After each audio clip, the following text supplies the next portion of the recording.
Préparez-vous à une révélation que peu de gens connaissent et que beaucoup ne veulent pas que vous découvriez. Aujourd'hui, nous allons parler d'une femme qui a défié l'impossible et a mis en lumière des secrets de l'au-delà qui, encore aujourd'hui, font frissonner même les plus sceptiques. Florence Maria. Elle n'était pas seulement une écrivaine ou une actrice ordinaire du 19e siècle. Florence était une pionnière, l'une des premières à s'aventurer là où la plupart ont peur d'aller, le monde des esprits. Et ce qu'elle y a trouvé était si bouleversant que ceux qui détiennent la connaissance ont tenté de vous cacher cette vérité. Florence Maria a vécu entre deux mondes, le nôtre et celui des esprits. Elle a vu et entendu ce que peu de gens osent affronter et a tout documenté. Ses récits sont si intenses que beaucoup croient qu'elle a réellement communiqué avec les morts. Si vous n'avez jamais entendu parler de cela, préparez-vous, car cette vidéo va ouvrir votre esprit. Et si vous avez déjà entendu parler de Florence, restez attentifs, car j'apporte toujours quelque chose de nouveau et d'exclusif dans chaque vidéo que je poste. Maintenant, un avertissement. Ce type de connaissances ne reste pas disponible très longtemps. Il existe des forces et des influences qui ne veulent pas que ces informations circulent. Alors, regardez attentivement jusqu'à la fin, car j'ai une surprise pour vous. Quelque chose que peu de gens arrivent à percevoir, et je veux voir si vous ferez partie des esprits aiguisés capables de capter ce secret. Ah! Et profitez-en pour me dire d'où vous regardez cette vidéo dans les commentaires, accompagné du mot-clé « au-delà ». Faites-moi confiance, après avoir regardé cette vidéo, vous verrez le monde avec d'autres yeux. Le 19e siècle fut une époque de transformation profonde. Et avec les révolutions technologiques et sociales, un fort intérêt pour l'inconnu et le surnaturel a également émergé. Cette période fut marquée par une curiosité croissante pour le spiritisme, avec des personnes de différentes classes sociales et nationalités, cherchant des réponses à des questions sur la vie après la mort, l'existence des esprits et la possibilité de communiquer avec l'au-delà. Tout a commencé à prendre de l'ampleur en 1848, lorsque deux sœurs, connues sous le nom des sœurs Fox, ont affirmé avoir communiqué avec l'esprit d'un homme assassiné dans la maison où elles vivaient, à Hydesville, dans l'État de New York. Les sœurs Margaret et Kate Fox disaient frapper les murs, et, en réponse, entendirent des coups qu'elles croyaient être ceux de l'esprit de cet homme. Leur histoire s'est rapidement répandue, et leurs séances ont attiré des foules, éveillant l'intérêt du public et ouvrant la voie à ce qui allait devenir le mouvement spirit. À partir de là, une vague de spiritisme a déferlé sur de nombreux pays, en particulier aux États-Unis et en Europe. Des séances spirites, des événements où des médiums prétendaient canaliser les esprits, étaient organisés aussi bien en privé que dans des théâtres. Certaines de ces séances étaient extrêmement élaborées, avec des manifestations sonores, des objets en mouvement et même des supposées matérialisations d'esprits. Des figures influentes de l'époque ont adhéré au spiritisme, ou du moins, ont manifesté un grand intérêt pour lui. Des personnalités comme l'écrivain Victor Hugo, le scientifique Alfred Russel Wallace, l'un des cofondateurs de la théorie de l'évolution, et même l'auteur Arthur Conan Doyle, créateur de Sherlock Holmes, ont été influencés par ce mouvement. Le spiritisme s'est rapidement répandu parmi les intellectuels, artistes et scientifiques, qui le considéraient comme un nouveau champ d'étude, un lien avec le surnaturel. Ainsi, le 19e siècle a transformé le spiritisme en un courant influent de la culture populaire. Cette époque, empreinte de curiosité et de soif de découverte, a mis en lumière des questions qui n'avaient jamais été aussi largement discutées auparavant. C'est dans ce contexte que Florence Maria fait son apparition, prête à aller plus loin que quiconque. Elle a vécu et relaté des expériences avec le monde des morts, un témoignage qui allait défier et déranger les sceptiques pendant longtemps. Florence Maria n'était pas une simple spectatrice des séances spirites du 19e siècle. Elle était une participante active, fascinée et absolument déterminée à trouver des preuves de l'existence de l'au-delà. Ses expériences surnaturelles furent nombreuses et intenses, chacune apportant de nouvelles révélations et convainquant Florence encore davantage de l'existence d'un monde invisible. L'un des récits les plus marquants fut sa rencontre avec une manifestation physique d'un esprit lors de l'une des séances les plus troublantes de sa vie. Un soir, Florence participa à une séance en présence du célèbre médium Charles Williams, connu pour ses capacités de matérialisation. Williams prétendait que les esprits pouvaient non seulement communiquer, mais aussi se manifester physiquement. Lors de cette séance, Dans une salle faiblement éclairée et plongée dans un silence presque terrifiant, Marriott et les autres participants commencèrent à entendre un léger murmure suivi de coups frappés sur la table. La tension montait à chaque seconde, et puis, quelque chose d'absolument inexplicable se produisit. Sous les yeux de tous, une silhouette translucide commença à se matérialiser au centre de la pièce. Marriott observait, pétrifié, tandis que la figure, semblant flotter légèrement, prit la forme d'un homme qui s'approcha d'elle et murmura des paroles de réconfort et de nostalgie. D'abord incrédule, Florence toucha la main de cette apparition matérialisée. La sensation était étrange et inexplicable, quelque chose entre le froid et l'humide, comme si elle touchait une brume dense. Elle décrivit cette expérience comme surréaliste et impossible à comparer à quoi que ce soit sur Terre. Ce contact direct avec un esprit ne fut pas seulement un moment de révélation pour Marriott, mais aussi une preuve irréfutable, selon elle, que les morts pouvaient réellement communiquer avec les vivants. Cette expérience, comme bien d'autres, poussa Florence Maria à affirmer publiquement que les esprits ne cherchaient pas seulement à communiquer, mais aussi à intervenir dans nos vies. Elle croyait que le but de ces manifestations était d'apporter la paix, des avertissements ou des conseils, en particulier à ceux qui souffraient encore de la perte d'êtres chers. Marriott fut également témoin de phénomènes tels que l'écriture automatique, où sa main semblait guidée par une force invisible pour écrire des messages d'esprit. Elle rapporta que ces messages étaient clairs, souvent prophétiques, et décrivaient même des faits qu'elle-même ignorait. Ces expériences transformèrent profondément sa vision de la vie et de la mort. Elle en vint à voir l'au-delà comme une extension du monde physique, un lieu où les liens d'amour et d'affection continuaient d'exister, mais aussi un endroit où des âmes tourmentées pouvaient errer en quête de rédemption. Pour Florence Maria, ces rencontres surnaturelles lui apportèrent une certitude que ni les sceptiques ni la science de son époque ne purent ébranler. Les morts existent. Préparez-vous à une révélation que peu connaissent et que beaucoup ne veulent pas que vous découvriez. Aujourd'hui, nous allons parler d'une femme qui a défié l'impossible et a mis en lumière des secrets de l'au-delà qui jusqu'à aujourd'hui font frissonner même les plus sceptiques. Florence Marriott. Elle n'était pas seulement une écrivaine ou une actrice ordinaire du XIXe siècle. Florence était une pionnière, l'une des premières à s'aventurer là où la majorité a peur d'aller, le monde des esprits. Et ce qu'elle y a découvert est si bouleversant que ceux qui détiennent le savoir ont essayé de vous cacher cette vérité. Florence Maria a vécu entre deux mondes, le nôtre et le spirituel. Elle a vu et entendu ce que peu de gens osent affronter et a tout documenté. Ses récits sont si intenses que beaucoup croient qu'elle a réellement communiqué avec les morts. Si vous n'en avez jamais entendu parler, préparez-vous, car cette vidéo va ouvrir votre esprit. Et si vous avez déjà entendu parler de Florence, soyez attentifs, car j'apporte toujours quelque chose de nouveau et d'exclusif dans chaque vidéo que je poste. Maintenant, un avertissement. Ce type de connaissances ne reste pas disponible très longtemps. Il y a des forces et des influences qui ne veulent pas que ces informations circulent. Alors, regardez attentivement jusqu'à la fin, car j'ai une surprise pour vous, quelque chose que peu de gens arrivent à percevoir. Et je veux voir si vous serez l'un des esprits affûtés, capables de capturer ce secret. Ah, et profitez-en pour me dire d'où vous regardez cette vidéo dans les commentaires, accompagné du mot-clé « au-delà ». Faites-moi confiance. Après avoir regardé cette vidéo, vous verrez le monde avec d'autres yeux.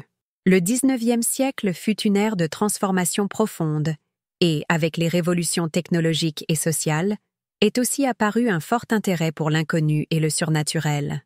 Cette période a été marquée par une curiosité croissante à l'égard du spiritualisme, avec des personnes de différentes classes sociales et pays cherchant des réponses à des questions sur la vie après la mort, l'existence des esprits et la possibilité de communiquer avec l'au-delà. Tout a commencé à prendre de l'ampleur en 1848, lorsque deux sœurs, connues sous le nom des sœurs Fox, ont affirmé avoir communiqué avec l'esprit d'un homme assassiné dans la maison où elles vivaient, à Hydesville, dans l'État de New York. Les sœurs Margaret et Kate Fox prétendaient frapper les murs et, en réponse, entendre des coups qu'elles croyaient être ceux de l'esprit de cet homme.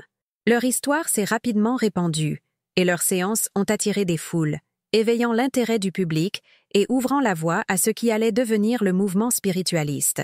À partir de là, une vague de spiritualisme s'est emparée de nombreux pays, en particulier aux États-Unis et en Europe.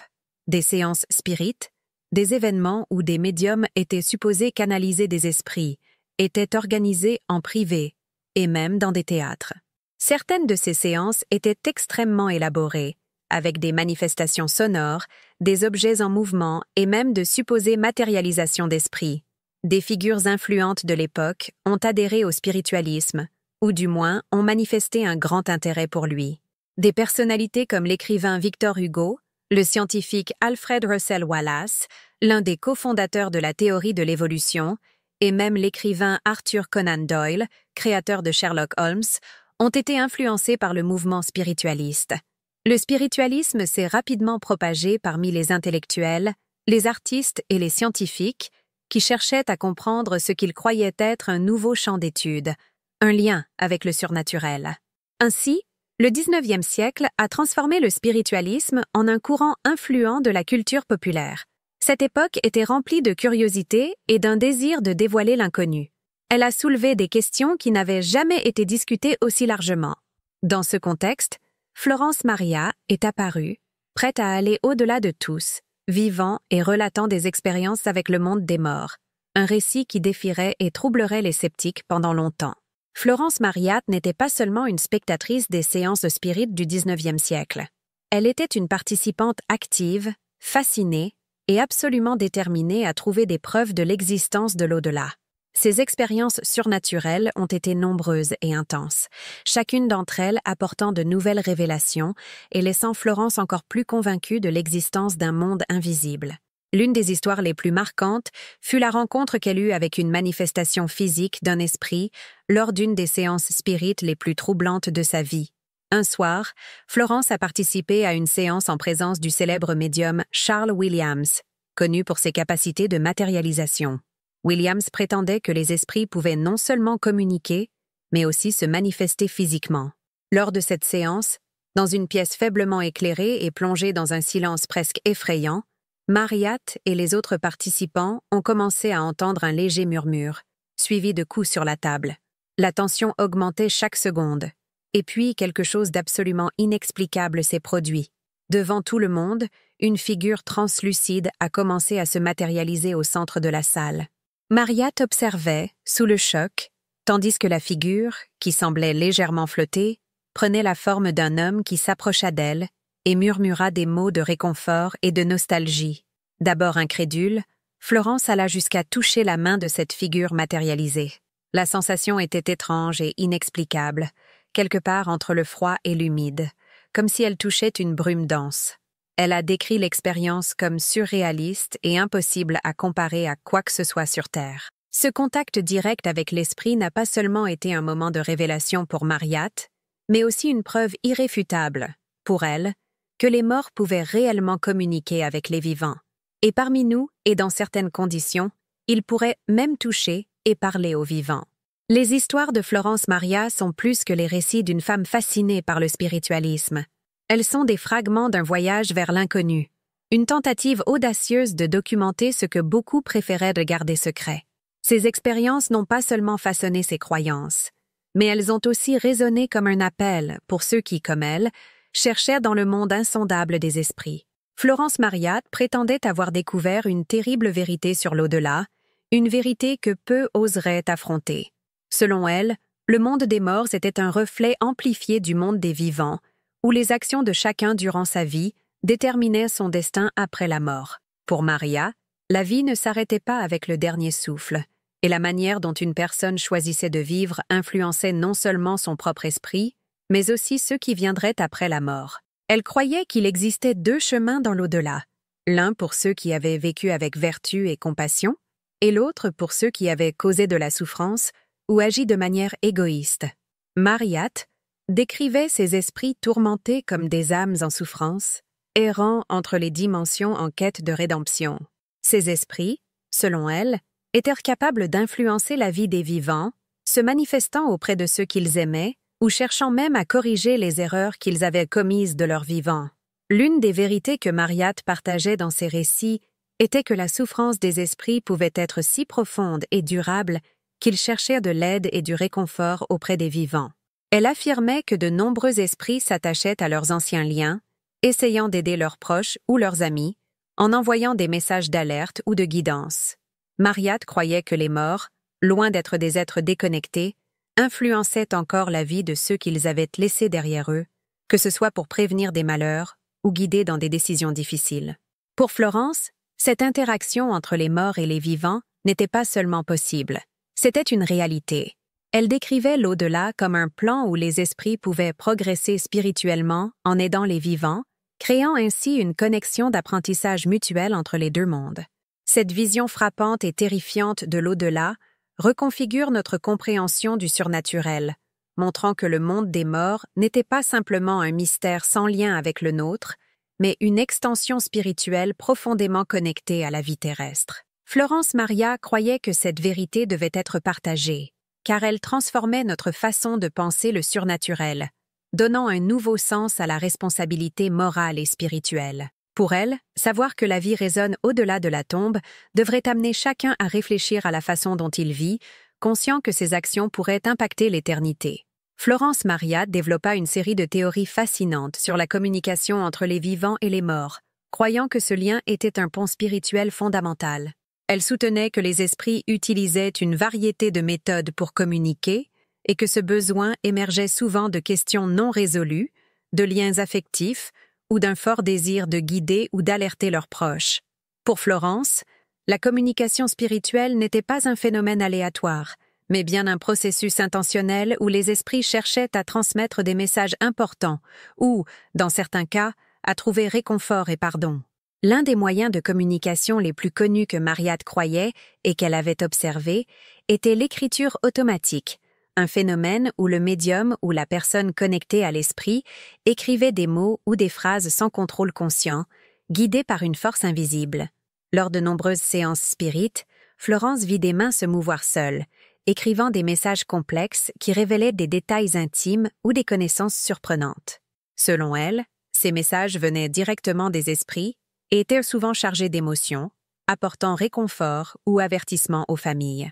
Un autre phénomène que Marriott décrivait avec intensité étaient les voix des esprits, qui se manifestaient lors des séances spirites sous forme de murmures ou même de conversations claires dans un silence absolu. Florence et les autres participants entendèrent des voix qui semblaient venir de l'air ou de points spécifiques de la pièce. Ces voix, selon elle, ne se contentaient pas seulement de parler, mais apportaient des informations pertinentes et marquantes, suggérant que les esprits conservaient une compréhension consciente du monde des vivants et des situations vécues par leur famille.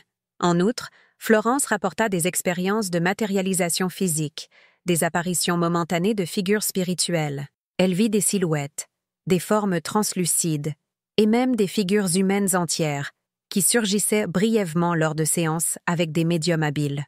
Marriott croyait que c'était l'une des formes de communication les plus impressionnantes, car elle permettait un contact visuel direct, laissant peu de place au doute. À l'époque, ces théories et phénomènes étaient à la fois fascinants et polémiques. Tandis que certains cherchaient à comprendre et à valider ces expériences, les sceptiques affirmaient que tout cela pouvait être un mélange de tours de passe-passe et d'effets psychologiques. Le spiritualisme, bien que populaire, était discrédité par de nombreuses figures scientifiques et religieuses. Mais aujourd'hui, avec l'avancement de la science et une vision plus ouverte de l'inconnu, les théories de Florence continuent de susciter l'intrigue et le questionnement, alimentant un intérêt persistant pour le surnaturel et la possibilité d'une vie après la mort. Ces théories de Florence Maria nous offrent une perspective troublante et stimulante, nous amenant à nous demander si les morts maintiennent vraiment des liens avec nous. Que cherchent-ils à nous dire?